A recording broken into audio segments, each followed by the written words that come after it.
چاہتا ہوں کہ جب ہم نے اہمیت جان لی تو حقیقت کی جانب بھی بڑھیں کہ آیا عقیدہ توحید کی حقیقت کیا ہے، وہ علامہ صاحب بیان فرمائیں گے۔ بسم اللہ۔ بسم اللہ الرحمن الرحیم۔ یہ جو ہم لفظ استعمال کرتے ہیں توحید، اس کے لفظی معنی ہوتے ہیں ایک ماننا۔ ایک ماننا، ٹھیک ہے۔ کائنات میں صرف یہ کافی نہیں ہے کہ آپ اپنے معبود کا وجود تسلیم کریں۔ بالکل ہو سکتا ہے جو وجود کو تسلیم کرتے ہیں وہ کئی معبود مانتے ہوں کہ یہ بھی خدا وہ بھی خدا۔ ہاں بالکل ایسے اس کا وجود بھی مانو اور اس وجود کو ایک ہی مانو۔ ایک ہی مانو۔ توحید کا معنی یہ ہے معبود موجود ہے اور ایک ہے، یہ ہے عقیدہ توحید۔ بے شک دنیا میں اس پر قائم رہنا ایک انسان کے لیے جتنی مفتی صاحب نے اہمیت بیان کی، ضروری ہے کہ ان خدا کا ہر بندہ اس بات کو، اگر وہ اپنی نجات کا طالب ہے تو اس کا عقیدہ یہ ہو جو توحید کا عقیدہ ہے کہ اللہ موجود ہے اور اللہ ایک ہے۔ قرآن کریم نے اس عقیدہ توحید کو بڑی وضاحت کے ساتھ بیان کیا ہے۔ عقیدہ توحید یہ ہے کہ اللہ کو اس کی ذات میں بھی ایک ماننا، بے شک اس کی صفات میں بھی ایک ماننا، بالکل، اور اس کو اپنے افعال میں بھی یکتا ماننا، وہ ہر چیز میں یکتا ہے۔ بے شک بے شک بے شک۔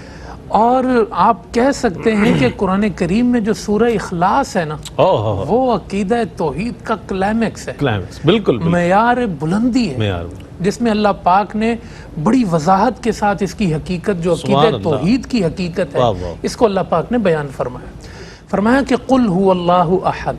کہو نبی آپ فرما دیجئے، یہ بھی بتا دیا کہ توحید وہی مقبول ہے جو زبان رسالت سے۔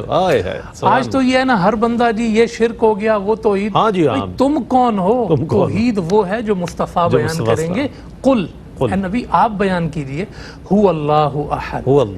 یہ پہلی آیت میں اللہ کی ذات میں یکتا ہونا بیان کیا ہے۔ اللہ اس کا ذاتی نام ہے، ذاتی نام، اور فرمایا وہ اللہ اپنی ذات میں یکتا ہے۔ بالکل کوئی دوسری ذات معبود نہیں ہے، کوئی دوسری ذات اللہ نہیں ہے، تو اپنی ذات میں یکتا ہے۔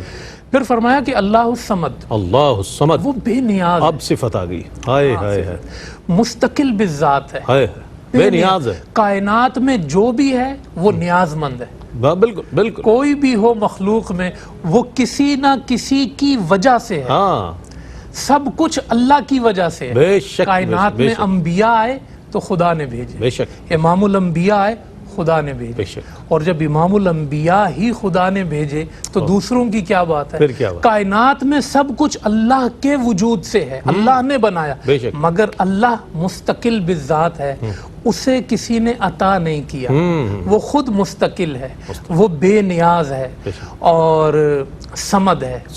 تو یہ تعارف ہے اس کی حقیقت کا، ایک ہے اور صمد ایک ہے، مستقل بالذات ہے، وہ کسی کی عطا سے نہیں ہے۔ کائنات میں جو ہے سب عطا سے، ہمیشہ سے ہے، وہ ہمیشہ سے ہے اور ہمیشہ رہے گا۔ لم یلد ولم یولد، اسے کسی نے نہیں جنا اور اس نے بھی کسی کو نہیں جنا، اور کوئی اس کے ہمسر نہیں ہے، تو وہ اپنی صفات میں بھی یکتا ہے، ہمسر یعنی برابر نہیں ہے، کوئی اس کے برابر نہیں ہے، تو اپنی ذات میں وہ ایک ہوا اور اپنی تمام صفات میں بے نیاز ہے، وہ بالکل یکتا ہے، منفرد ہے، نہ کوئی اس کے رحمان ہونے میں اس کے ساتھ شامل ہے، نہ رحیم ہونے میں اس کے ساتھ شامل ہے، نہ رازق ہونے میں کوئی اس کے ساتھ شامل ہے، نہ شکور ہونے میں کوئی اس کے ساتھ شامل ہے۔